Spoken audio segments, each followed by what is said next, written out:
Muy bien, pues vamos a abrir nuestras Biblias en Gálatas, en la epístola de Gálatas. La última predicación el mes pasado estuve haciendo un poco de introducción acerca de los Gálatas, si recordáis.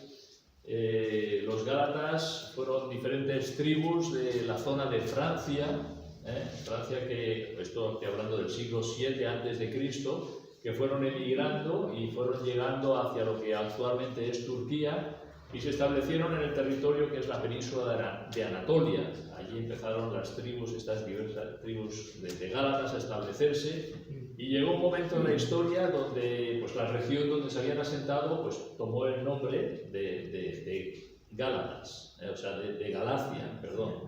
Y los que allí moraban pues, eran los Gálatas.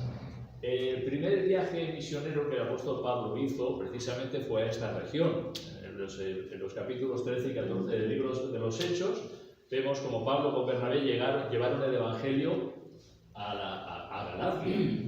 Y básicamente la Escritura nos habla de 4 ciudades. Nos habla de Antioquía de Siria, de Iconio, Listra y Derbe. Estas 4 ciudades son las que se consideran las iglesias de Galacia.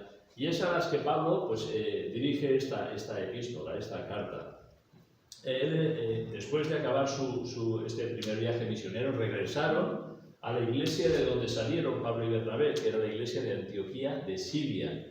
Y estando allí llegaron a oídos de Pablo algunos rumores, alguna noticia de los hermanos de Galacia, de que estaban atendiendo a ciertas doctrinas que les apartaban del verdadero evangelio.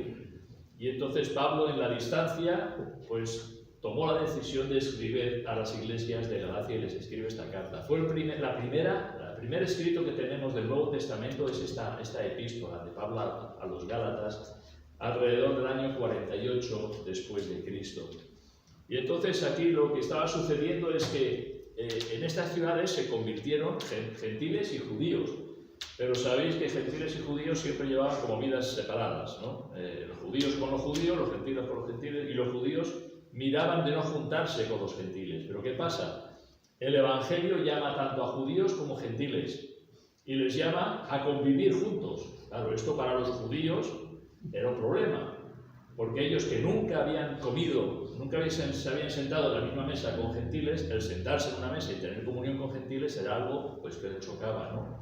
Y más que habían los judíos que no creían, les acusaban a los judíos que sí creían de tener demasiada relación con los gentiles. Entonces, ellos pensaron, bueno, pues vamos a ver si podemos hacer que los gentiles que han creído en Jesús se conviertan al judaísmo para recibir los beneficios de la gracia. Dice, vamos a hacer que se circunciden, o sea, que se conviertan al judaísmo, que guarden la ley y que crean en Cristo, y ya está. Y después de esto ya no hay problema. Y esto lo hicieron, dice, en el capítulo 6, versículo 12, fijaros que dice Pablo, 6:12, dice, todos los que quieren agradar en la carne, estos os obligan a que os circuncidéis solamente para no padecer persecución a causa de la cruz de Cristo. ¿Lo ves? Los que querían agradar en la carne, querían hacer que los gentiles se convirtieran al judaísmo, fueran circuncidados, guardaran la ley, creyeran en Cristo, entonces ya podemos partir el pan juntos, sentarnos y no hay ningún problema.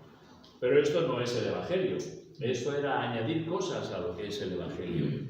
Entonces esta era una de las grandes cuestiones que había, que añadían, o los judaizantes querían añadir obras a la gracia de Dios y negar la suficiencia del sacrificio de Cristo.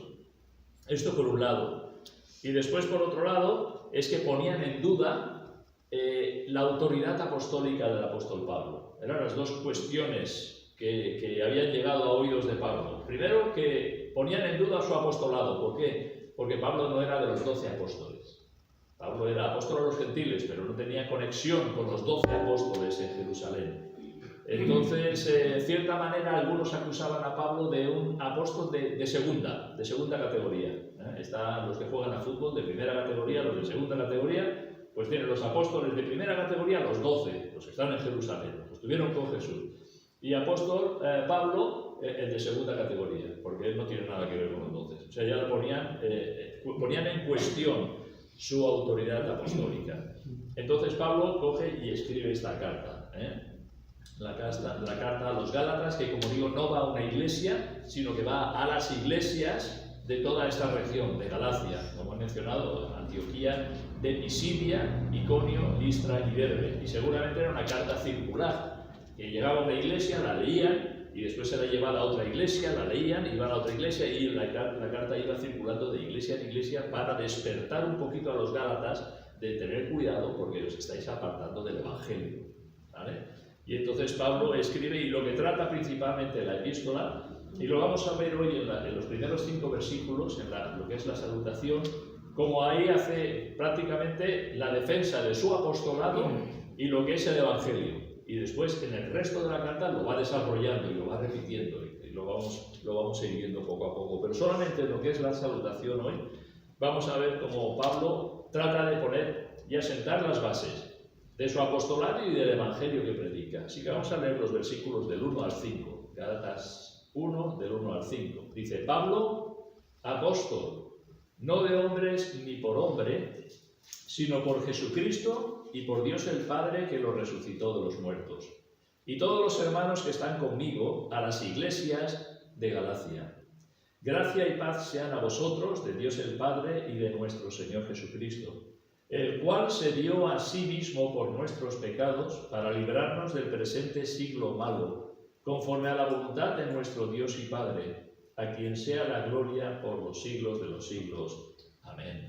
Así que vamos a ir un poquito meditando en estos versículos y viendo cómo Pablo, pues, prácticamente lo que hace es eso. Ya, en primer lugar, defender su apostolado, y en segundo lugar, decirles a los Gálatas: el Evangelio es esto, y no lo que los judaizantes quieren añadir, en cuanto a guardar la ley, en cuanto a circuncidarse y todas estas cosas. Versículo 1, Pablo empieza, apóstol. Pablo, apóstol, ahí empieza. ¿Qué está haciendo? Ya está presentando su apostolado, ¿verdad? Se presenta a sí mismo como apóstol. Un apóstol es alguien que es enviado con una misión, es un mensajero, y a quien se le ha otorgado autoridad apostólica y se le ha capacitado con el don, es un don de apóstol, ¿vale? Jesús escogió de sus discípulos, nos dice en el Evangelio de Lucas, de entre sus discípulos escogió a 12 de ellos, a los cuales, dice, también llamó apóstoles. O sea, de los discípulos de Jesús, Jesús escogió a 12. Jesús, escoge a 12 de entre sus discípulos y nos da los nombres: Simón, a quien también llamó Pedro; Andrés, su hermano; Jacobo y Juan, que también eran hermanos; Felipe y Bartolomé; Mateo, Tomás, Jacobo, hijo de Alfeo; Simón, llamado Celote; Judas, hermano de Jacobo; y Judas Iscariote, que llegó a ser el traidor. Los 12 apóstoles, aquí están los nombres. Están bien claro identificados, ¿verdad? Los 12 apóstoles. Estos caminaron con Jesús todo el tiempo de su ministerio en la tierra y fueron testigos de la resurrección de Cristo. Ahora, de aquellos 12, sabemos de Judas, ¿verdad? Judas cayó después de traicionar a Jesús, ¿verdad?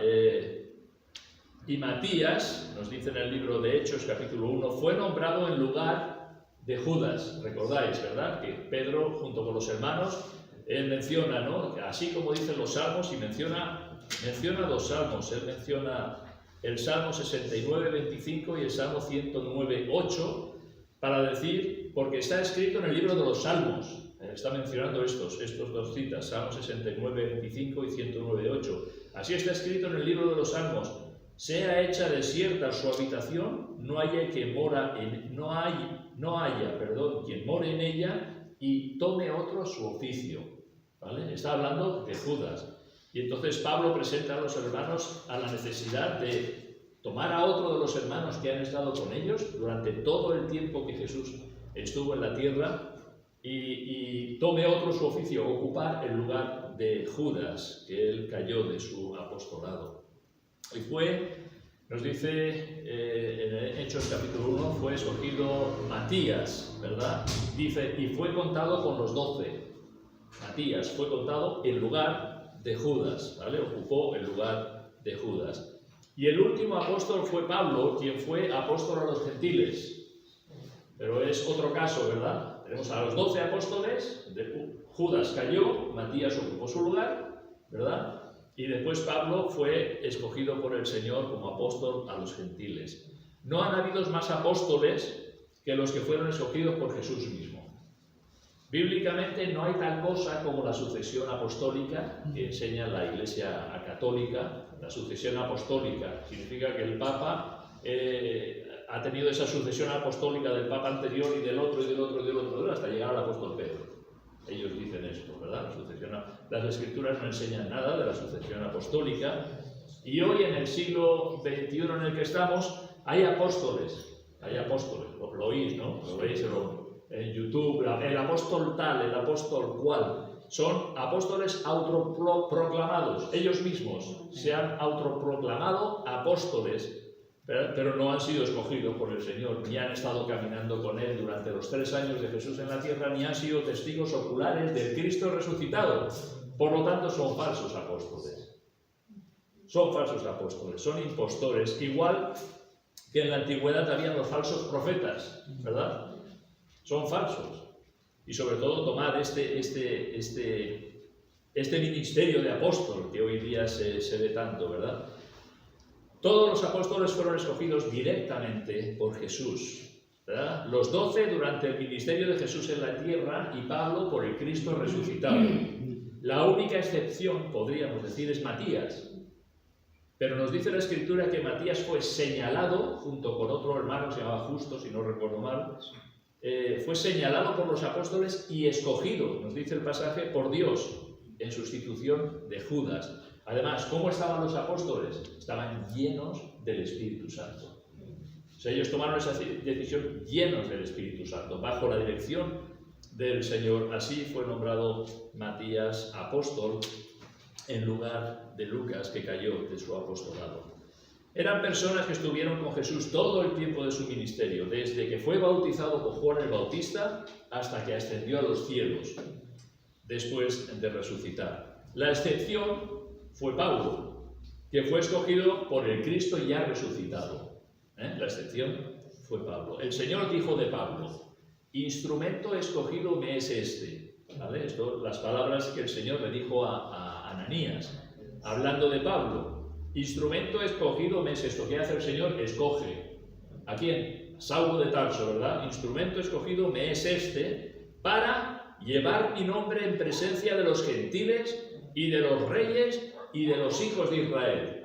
Ahí él está recibiendo no solamente la salvación que es en Cristo, sino también el llamado, ¿verdad?, al apostolado. El Señor lo envía para llevar mi nombre en presencia de los gentiles, de los reyes y de los hijos de Israel. Pablo se considera a sí mismo como el más pequeño de los apóstoles. Dice: yo soy el más pequeño de los apóstoles, que no soy digno de ser llamado apóstol porque perseguí a la iglesia de Dios. Él se ve a sí mismo como el más pequeño de los apóstoles.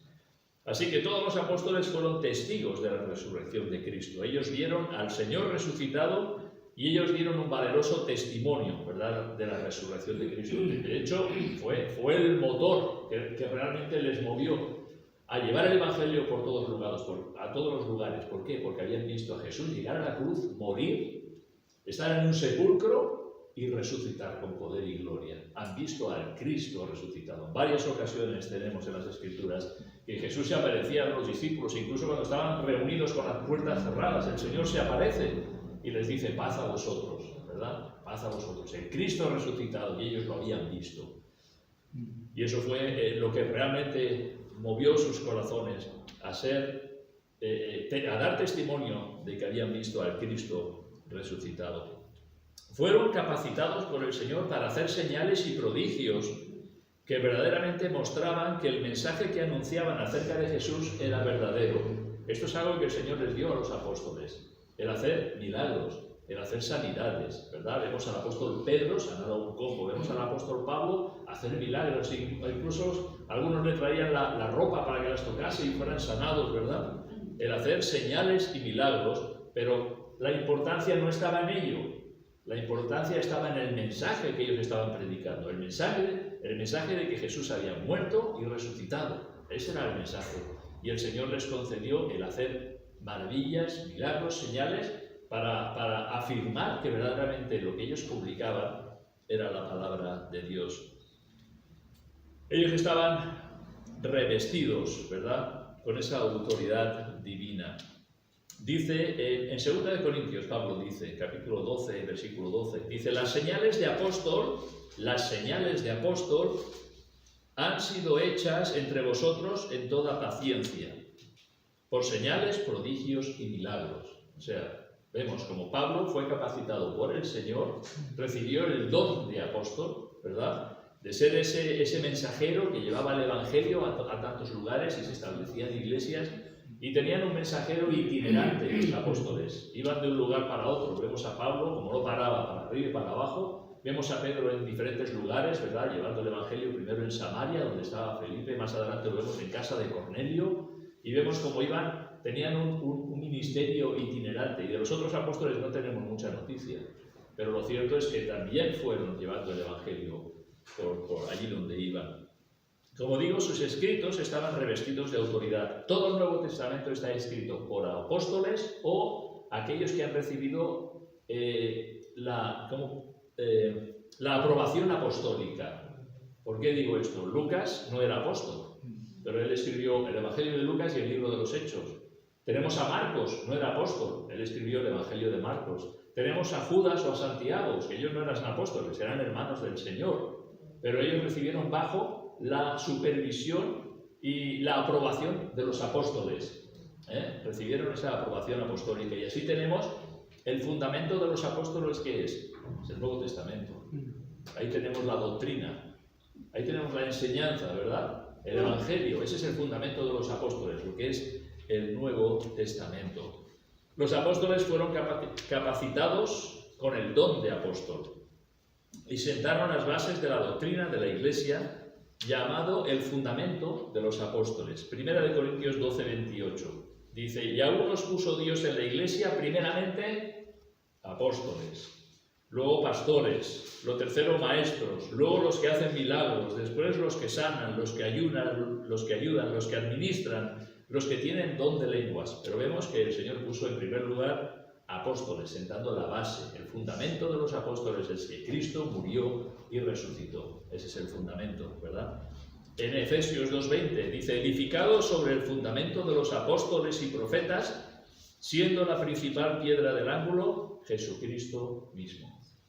De nuevo lo vuelvo a mencionar. Ese ministerio tan importante, sentando la doctrina, ¿verdad?, la doctrina cristiana en el Nuevo Testamento. Y además, pues, mucha de esa doctrina, si te pones a considerar los libros del Nuevo Testamento, fueron problemas que habían en las iglesias. La iglesia perfecta no existió ni siquiera en los tiempos de los apóstoles. Había problemas en las iglesias. Y como había esos problemas, pues los apóstoles escribían, ¿verdad? Escribían cartas para tratar de corregir esos problemas. 1 y 2 Corintios lo vemos. En Gálatas, evidentemente, lo vamos a ir viendo, para corregir esos problemas. Otras epístolas fueron de gratitud, de agradecimiento, como a los filipenses, ¿verdad? A Tito, dice, por esta causa te dejé en Creta, para que corrigieses lo deficiente, problemas, y establecieses ancianos en cada ciudad, así como yo te mandé. Y de esta forma se fue completando, ¿verdad?, lo que es el Nuevo Testamento. Pablo no era un apóstol de segunda. Pablo fue escogido por Jesús mismo. Se presenta a los Gálatas, Pablo, apóstol, con todas las implicaciones que ello tiene. Y además enfatiza que fue el Señor mismo quien lo escogió, como sigue diciendo, entre paréntesis, en nuestras Biblias. Pablo el apóstol, entre paréntesis, no de hombres ni por hombres, sino por Jesucristo y por Dios el Padre, que lo resucitó de los muertos. Así que los hombres no eligieron a Pablo, los hombres no encomendaron a Pablo, no recomendaron a Pablo. Fue una obra de Dios, no fue una obra de los hombres. Sí que nos dice que cuando Pablo estuvo en Jerusalén, dice, nos dieron a mí y a Bernabé la diestra en señal de compañerismo, después de que él expuso a los apóstoles el evangelio que él predicaba. Y los apóstoles dijeron, este es el Evangelio, esto es el Evangelio, predicas el mismo Evangelio que nosotros. Dice, nos dieron la diestra en señal de compañerismo, reconociendo que realmente había sido llamado por Dios para este ministerio. El Señor Jesús mismo, juntamente con el Padre, dieron a Pablo la condición y autoridad de apóstol. No de hombres ni por hombres, sino por Jesucristo y por Dios el Padre, que lo resucitó de los muertos. Así que él no era un apóstol de segunda, al no pertenecer al grupo de los 12, y tampoco tenía menos autoridad que el resto de los apóstoles. Acusar a Pablo de ser un apóstol de segunda era poner en duda el evangelio que él predicaba. Ante aquellos que sembraban dudas de su apostolado, en este primer versículo hace una legítima defensa de su apostolado. Apóstol de Jesucristo. No de hombres ni por hombres, ¿verdad? Sino por Jesucristo y por Dios el Padre que lo resucitó de los muertos. Versículo 2 dice, y todos los hermanos que están conmigo a las iglesias de Galacia. Normalmente cuando ven las epístolas de Pablo siempre escribe junto con alguien, ¿verdad? Pablo y Timoteo a la iglesia de tal. Pablo y Silas a los hermanos en tal sitio. Y siempre con alguien, ¿verdad? Él escribe, pero alguien está con él que le apoya, como que refuerza que Pablo no está solo, aquí de la misma manera. Dice, y todos los hermanos que están conmigo. Ahora, ¿quiénes eran los que estaban con Pablo? Él escribió, como he dicho, en Antioquía de Siria, la iglesia de la que salieron en su primer viaje misionero y donde regresaron, la iglesia de Siria. Todos los hermanos que están conmigo pueden ser los hermanos de la iglesia allí y más concretamente los colaboradores en el Evangelio. Esto nos permite ver que Pablo no estaba solo al escribir esta carta. O sea, escribo yo, pero y todos los hermanos que están conmigo, ¿verdad? También sus colaboradores en el Evangelio. En cierta manera estaban respaldando su apostolado y el Evangelio que predicaba. No es él reclamando para sí algo por sí, sino que tenía pues el apoyo de otros hermanos, colaboradores en el Evangelio, reconociendo sin duda su apostolado y el Evangelio que predicaba. Y dice a las iglesias de Galacia. Esto llama la atención porque normalmente cuando dirige una carta a una iglesia les dice llamados a ser santos o les dice algo, ¿no? La iglesia de Dios. Aquí es como muy seco, Pablo. Claro, es seco porque es una carta, una epístola dura, ¿verdad? Dice, y todos los hermanos que están conmigo a las iglesias de Galacia, punto.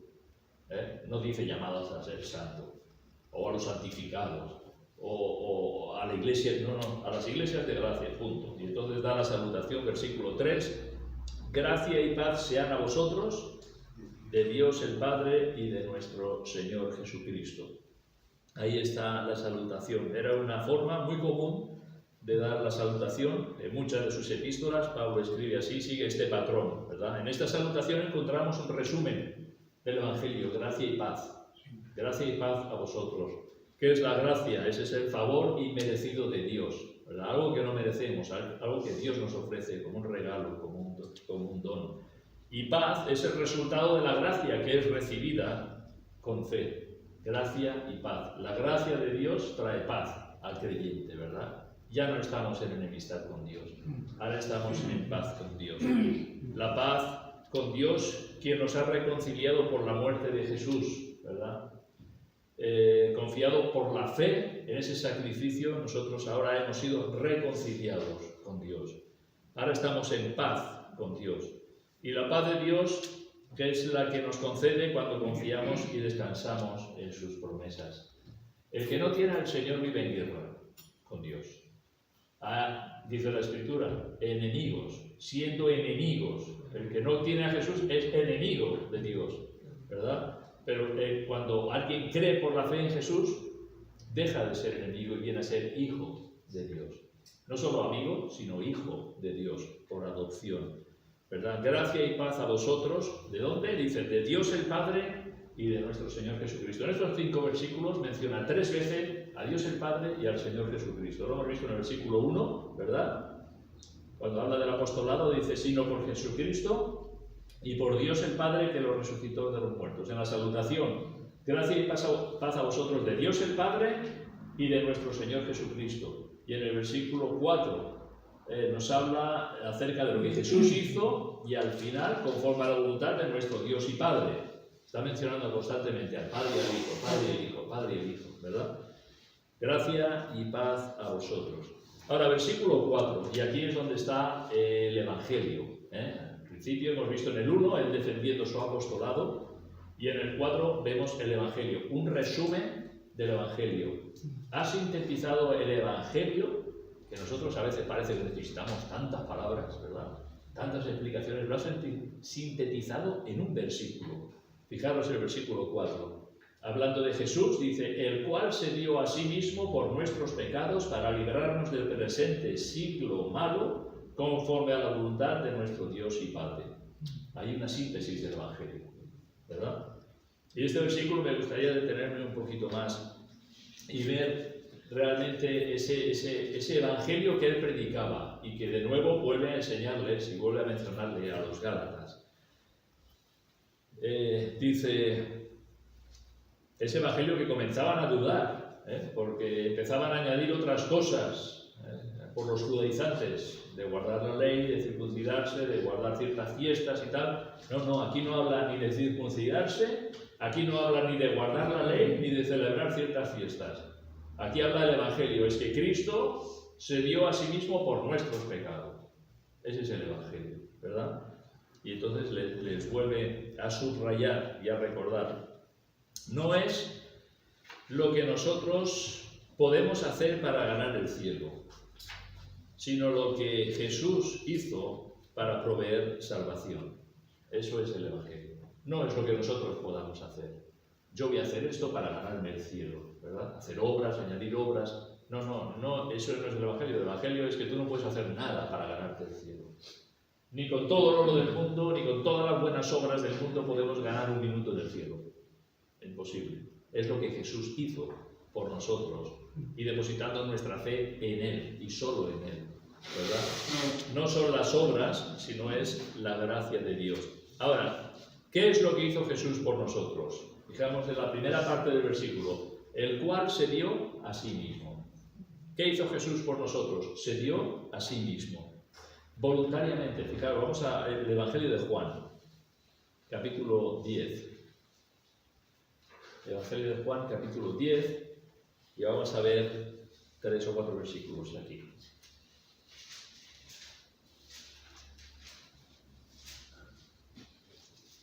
Capítulo 10 del Evangelio de Juan, versículo 11. Yo soy el buen pastor su vida da por las ovejas. Versículo 15. Así como el Padre me conoce, yo conozco al Padre y pongo mi vida por las ovejas. Versículo 17 y 18. Por eso me ama el Padre, porque yo pongo mi vida para volverla a tomar. Nadie me la quita, sino que yo de mí mismo la pongo, tengo poder para ponerla, tengo poder para volverla a tomar. Este mandamiento recibí de mi Padre. ¿Qué vemos en estos versículos? Que Jesús se dio a sí mismo voluntariamente. El buen pastor su vida da por las ovejas, voluntariamente. Jesús anduvo en un camino de obediencia al Padre, y ese camino fue de la gloria a la cruz. Ese fue el camino que Jesús recorrió. Fijaros también en Filipenses, capítulo 2, unos versículos muy conocidos. Capítulo 2 y versículo 7. Filipenses 2, 7. Dice, hablando de Jesús, sino que se despojó, ¿y qué dice? A sí mismo, tomando forma de siervo hecho semejante a los hombres. Se despojó, ¿qué es lo que Jesús hizo? Se despojó, hemos visto aquí en Filipenses, se despojó a sí mismo, tomando forma de siervo hecho semejante a los hombres. Jesús se despojó a sí mismo voluntariamente de toda su gloria en los cielos para encarnarse. Esto es Jesús lo que hizo para adquirir una naturaleza humana. Él se despojó de toda su gloria en los cielos para venir a este mundo y encarnarse, ¿verdad? Pero ¿cómo lo hizo? A sí mismo. Él, a sí mismo, se despojó de toda su gloria. Jamás se despojó de su deidad. Jesús no ha dejado de ser Dios ni un segundo en toda la eternidad. Él es Dios y nunca ha dejado ni dejará de ser Dios. Pero sí se despojó de toda su gloria en los cielos, ¿verdad? A sí mismo lo hizo, voluntariamente. Es algo que Él se hizo a sí mismo. Su primera cuna fue un pesebre. No fue un palacio, fue un pesebre, allí donde comen los animales, ¿verdad? Una cosa hecha de madera donde ponían la paja y los animales iban a comer allí, o hecha de piedra, ¿verdad? Un pesebre, allí donde los animales iban a comer, fue su primera cuna. Jesús dejó su gloria en los cielos y como vino aquí, ¿verdad? Él se humilló a sí mismo, ¿verdad? Se despojó a sí mismo. Versículo 8 de Filipenses 2. Y estando en la condición de hombre, dice, se humilló, ¿y qué más? A sí mismo. Esto no solamente Jesús se despojó a sí mismo, sino que se humilló a sí mismo, haciéndose obediente hasta la muerte y muerte de cruz. Se humilló a sí mismo voluntariamente, decidió humillarse ante los hombres hasta llegar a la cruz. Jesús jamás anduvo en grandezas de este mundo. Nos mostró lo que era ser manso y humilde de corazón. Y esto, cuando te pones a meditar en ello, no lo puedes entender, ¿verdad? El Dios de la gloria, aquel que dijo sea la luz y fue la luz, que creó todas las cosas, que diseñó todas las cosas con orden, con belleza, se despoja a sí mismo de toda su gloria y viene a este mundo tomando forma de hombre, se humilla a sí mismo y no vive en palacios, ¿verdad? El Hijo del Hombre no tiene lugar donde recostar su cabeza, ¿verdad? Las aves de los cielos tienen nidos y las zorras tienen guaridas, y el Hijo del Hombre no tiene lugar donde recostar su cabeza. ¿Cómo vivió Jesús, verdad? Qué contraste, ¿verdad? Entre la gloria y la humillación que él experimentó en la tierra, ¿verdad? Y lo hizo voluntariamente, lo hizo a sí mismo. Nosotros nos hemos humillado a nosotros mismos. Primero que nuestra gloria no es tan alta, ¿verdad? Como nos creemos. No estamos tan arriba como nos creemos, ¿verdad? Pero es algo que el Señor hizo para proveernos salvación, y lo vamos a ver un poquito más adelante, ¿no? Pero hemos visto cómo se despojó a sí mismo, se humilló a sí mismo, y vamos a ver en Hebreos 9:14, algo que también hizo Jesús a sí mismo. Hebreos 9:14. Aquí está hablando de los sacrificios, de los toros y de los machos cabríos y tal, y de la sangre que derramaban. El versículo 14 dice, ¿cuánto más la sangre de Cristo, el cual mediante el Espíritu Eterno, ¿qué dice? Se ofreció a sí mismo sin mancha a Dios. Limpiará vuestras conciencias de obras muertas para que sirváis al Dios vivo. ¿Qué dice? Se ofreció a sí mismo. No solamente se despojó a sí mismo, no solamente se humilló a sí mismo, sino que se ofreció a sí mismo. Cuando tú ves a los animales que eran sacrificados en el Antiguo Testamento, los llevaban a la fuerza. Los animales no iban voluntariamente al altar del sacrificio. Eran llevados y allí eran sacrificados, eran degollados y puestos en el altar, ¿verdad? No iban voluntariamente, eran llevados. De Jesús no fue así. Jesús se ofreció a sí mismo. Él fue a la cruz. ¿Recordáis cuando dice aquel en los evangelios, dice, y puso su rostro para ir a Jerusalén? Como diciendo, yo voy. O sea, el lugar que tengo que ir es la cruz. Yo voy a Jerusalén. Él se ofreció a sí mismo. ¿A Jesús lo mataron? Sí, vale, Jesús lo mataron. Desde el punto de vista humano, a Jesús lo mataron. Desde el punto de vista divino, Él se ofreció a sí mismo. He aquí el Cordero de Dios, dijo Juan de él, que quita el pecado del mundo. Él mismo se ofreció, ¿verdad?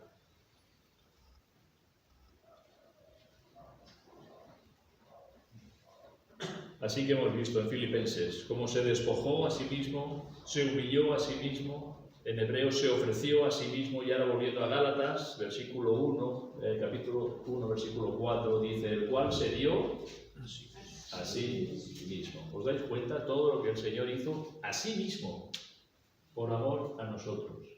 A sí mismo decidió hacer todo eso por amor a nosotros. Y todo lo hizo en obediencia al Padre. Ahora, ¿todo esto por qué? ¿O para qué? ¿Verdad? En Marcos 10:45 nos dice, porque el Hijo del Hombre no vino para ser servido, sino para servir y para dar su vida en rescate por muchos. ¿Por qué hizo Jesús todo esto? Para dar su vida en rescate por muchos. Y sigue diciendo el versículo 4, el cual se dio a sí mismo, y nos dice, por nuestros pecados. Todo lo que Jesús hizo, lo hizo por nuestros pecados. No por los suyos, por cuanto Él era sin pecado. Él era santo, inocente, sin mancha y apartado de los pecadores. No había pecado en Él. Pero Él se despojó de toda su gloria, se humilló a sí mismo, se ofreció a sí mismo, ¿por causa de qué? De tus pecados y de mis pecados. De aquello que nosotros hemos hecho que ofenden la santidad de Dios. Cada vez que hemos mentido, hemos pecado. Cada vez que hemos tenido malos pensamientos, hemos pecado. Cada vez que hemos tenido envidia de algo, de alguien, hemos pecado. Cada vez que ha salido ira de nuestros corazones, enfado, enojo, malicia, hemos pecado. ¿Verdad? No, es que yo no he matado a nadie, es que no hace falta que mates a nadie. Es que con estas cosas ya tenemos suficiente para tener una condenación eterna, ¿verdad? Por causa del pecado. Y Jesús hizo todo eso por nuestros pecados, no por los suyos, sino por los nuestros. Él se ofreció a sí mismo por causa de nuestros pecados. Porque la paga del pecado es la muerte. Y Él, quien era sin pecado, tomó nuestro lugar en la cruz del Calvario. Y murió, ¿verdad? La paga del pecado es muerte, y es así. Y Jesús murió por eso, porque la paga del pecado es muerte. La paga de nuestros pecados es muerte, pero la muerte la sufrió Él por amor a nosotros. Y es en Él que nosotros podemos tener vida. Él fue nuestro sustituto, Él ocupó nuestro lugar, Él sufrió la ira de Dios, el juicio de Dios, el castigo de Dios, el infierno eterno, cayó sobre Él por causa de nuestros pecados. Y Él se ofrece voluntariamente. Él sufrió la maldición y el juicio de Dios por causa de nuestros pecados. Eso fueron la causa de la muerte de Jesús, ¿verdad? Y la gracia de Dios es algo que no merecemos, pero Él ha querido ofrecernos en Cristo. Primera de Juan, el que tiene al Hijo, muy sencillo, Juan lo dijo muy sencillo, el que tiene al Hijo tiene la vida. El que no tiene al Hijo de Dios no tiene la vida. O tienes la vida o no tienes la vida. O tienes al Hijo o no tienes al Hijo. La consecuencia de tener o no tener al Hijo es la vida. Si tienes al Hijo, tienes la vida. Si no tienes al Hijo de Dios, no tienes la vida. No se complicó Juan. Lo dijo bien claro. Hasta un niño lo puede entender, ¿verdad? ¿Cómo podemos tener al Hijo? Bueno, vale, yo creo, sí, yo creo. Pero ¿cómo podemos tener al Hijo? Por medio de la fe. Por medio de la fe. La fe en Jesús es lo que nos hace partícipes de la salvación. Si tienes al Hijo, por la fe, tienes la vida. Palabra de Dios, ¿verdad? Si no tienes al Hijo por la fe en tu corazón, no tienes la vida. Estás todavía en muerte espiritual, esperando una muerte eterna, como sabe la Escritura. Rechazar a Jesús es tan importante que rechazar a Jesús es rechazar la vida. Es rechazar la gracia de Dios. Aquel que rechaza a Jesús, rechaza la gracia de Dios, rechaza la vida. No le interesa la vida. Continúa diciendo el versículo 4, el cual se dio a sí mismo por nuestros pecados, y nos dice un para librarnos del presente siglo malo. Cristo se dio a sí mismo por nuestros pecados para. Y ese para le dice al cristiano, tú no puedes vivir como el mundo vive. ¿Vale? Porque esto Jesús lo hizo para librarnos del presente siglo malo. Cristo vino a rescatarnos, a liberarnos de la esclavitud del pecado El pecador piensa que es libre. Yo soy libre, yo soy libre. Todo aquel que hace pecado, esclavo es del pecado. Y la palabra de Dios nos dice cuál es la condición del que está sin Cristo: esclavitud espiritual. Están sujetos, ¿verdad? Al maligno, a Satanás, ¿verdad? Están en esa esclavitud espiritual. Dice que en ellos se opera del espíritu que opera en los hijos de desobediencia, ¿verdad? En que están cautivos a voluntad de Él. La corriente de este mundo es contraria a Dios. Tú no ves a Dios por ningún lado. No lo escuchas en las noticias de televisión, no te lo dicen en los periódicos, no te lo enseñan en los colegios. Antes todo lo contrario, sacan a Dios de en medio y te das cuenta que la corriente de este mundo es anti-Dios. Dios fuera. Dios fuera. ¿Verdad? Hay una enemistad manifiesta a Dios. Hay rebeldía, confrontación, oposición a todo lo que tiene que ver con Dios. El mundo entero, nos dice Primera de Juan, está bajo el maligno. Ese es el espíritu que opera, ¿verdad?, en este mundo. Está bajo el maligno. Lo ves en la política, lo ves en la corrupción, lo ves en las mentiras, lo ves en los insultos, en tantas cosas. El corazón del ser humano es terrible. Las guerras. Ahora empieza otra guerra. Ahora sigue aquí. Los odios, la revuelta. Este mundo entero está bajo el maligno. Y no solamente las guerras, sino la guerra que cada día vivimos, ¿verdad? Cada día estamos viviendo esa guerra, ya sea con tus compañeros en donde estudias, ya sea en el trabajo donde estás, ya sea en conversaciones con uno con otro, estamos en guerra, ¿verdad? Estamos en guerra. Te das cuenta que ahí van tirando palabras, tirando insultos en contra de Dios, y nosotros tratando de ser luz en un mundo de oscuridad. El Señor se dio a sí mismo por nuestros pecados para librarnos del presente siglo malo, de toda esta corriente de este mundo.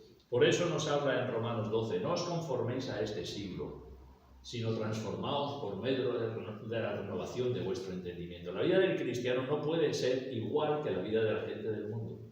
Ha habido un nuevo nacimiento. Tenemos otros intereses, otras prioridades, otros principios, otra meta, es totalmente diferente, es otro camino. Es otro camino. Ya hemos salido de esa como dice, el camino ancho. Hemos salido del camino ancho y ahora estamos en un camino estrecho, porque el Señor en su gracia nos ha mostrado que Él es el camino, Él es la verdad y Él es la vida. Ya no podemos correr como corre el mundo.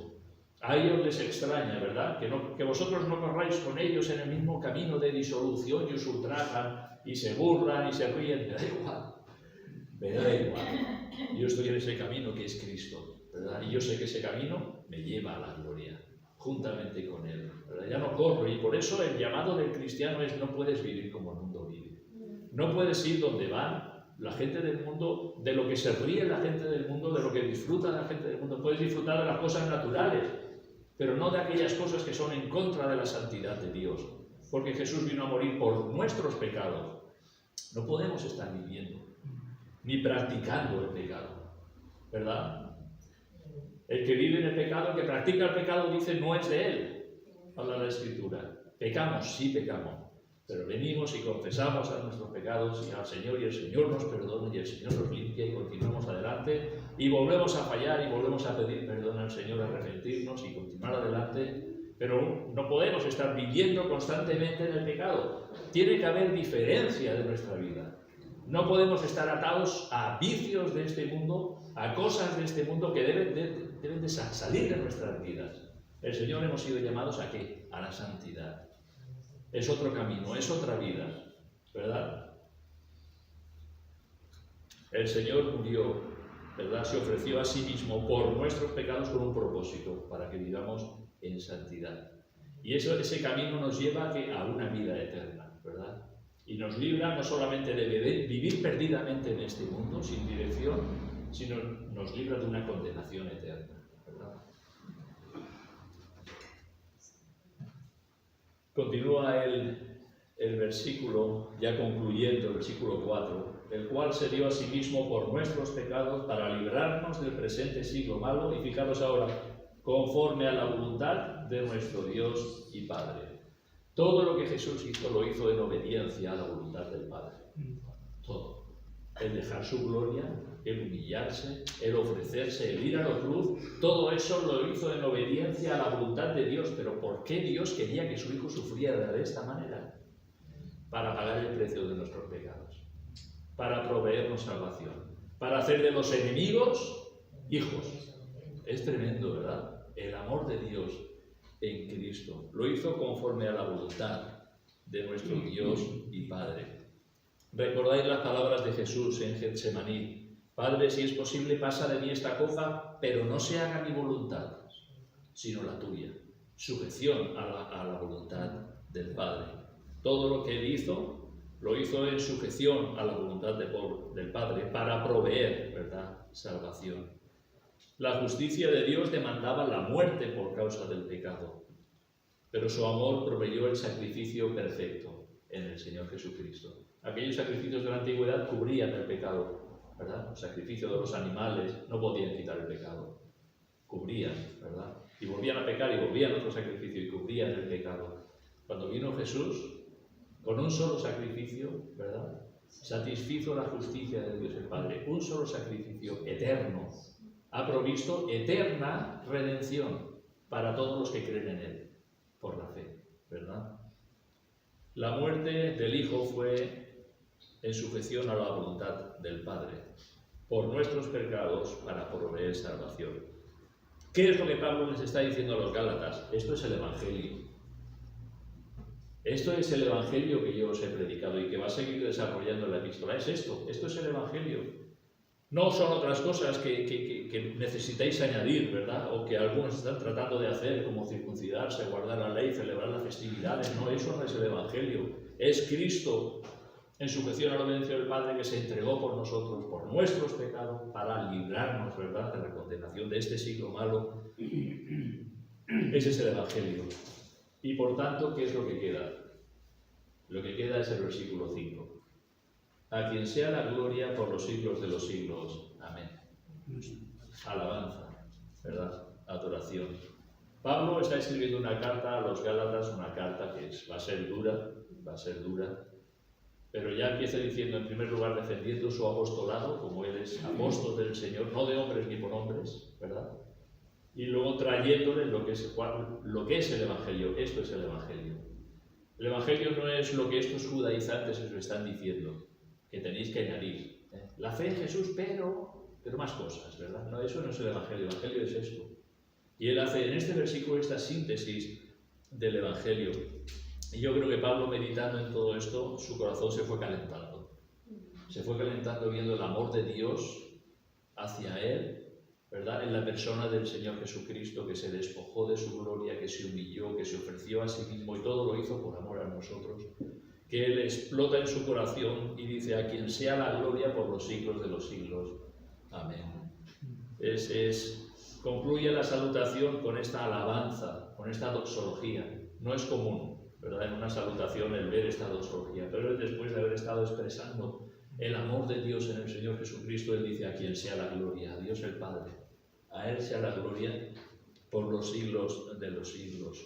Amén. La grandeza del Evangelio que Él ha estado explicando, como digo, ha calentado su corazón y expresa esa alabanza y esa adoración a Dios el Padre, quien es digno de toda la gloria por los siglos de los siglos. Cuando consideramos el amor de Dios, no cabe otra cosa, ¿verdad?, que glorificar su nombre, que humillarnos delante de Él y darle gracias. Porque ¿qué hay en mí? ¿Qué soy yo? ¿Quién soy yo, Señor, para que tú hayas tenido misericordia de mí? ¿Verdad? El corazón del cristiano no puede por menos que dar gracias a Dios por esa salvación tan grande que ha provisto. Y debe producir en el redimido, en los creyentes, un canto de alabanza sin fin, ¿verdad? Pues esto es lo que Pablo empieza diciendo a los Gálatas. Hermanos, soy apóstol no de hombre ni por hombre, sino por Jesucristo y por Dios el Padre, que lo resucitó de los muertos.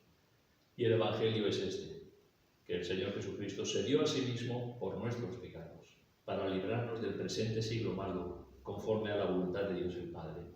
Y como este es el Evangelio, a Dios sea la gloria por los siglos de los siglos. Amén. Amén. Y luego va a seguir, y ya lo iremos viendo, como vuelve otra vez sobre esto. Aquí es una síntesis Pero luego vuelve otra vez con ellos y les dice, no es el Evangelio lo que otros os anuncian. Y luego también más adelante vuelve otra vez a defender su apostolado como viniendo de parte del Señor y lo explica con fechas y detalles y viajes, y lo iremos viendo, ¿no? Pero os quiero dejar con esta palabra de ánimo, ¿no? De meditar en lo que el Señor ha hecho por nosotros y que pueda brotar de nuestros labios esa adoración y esa alabanza y esa gloria que solo Él merece. Pues acabamos con una oración.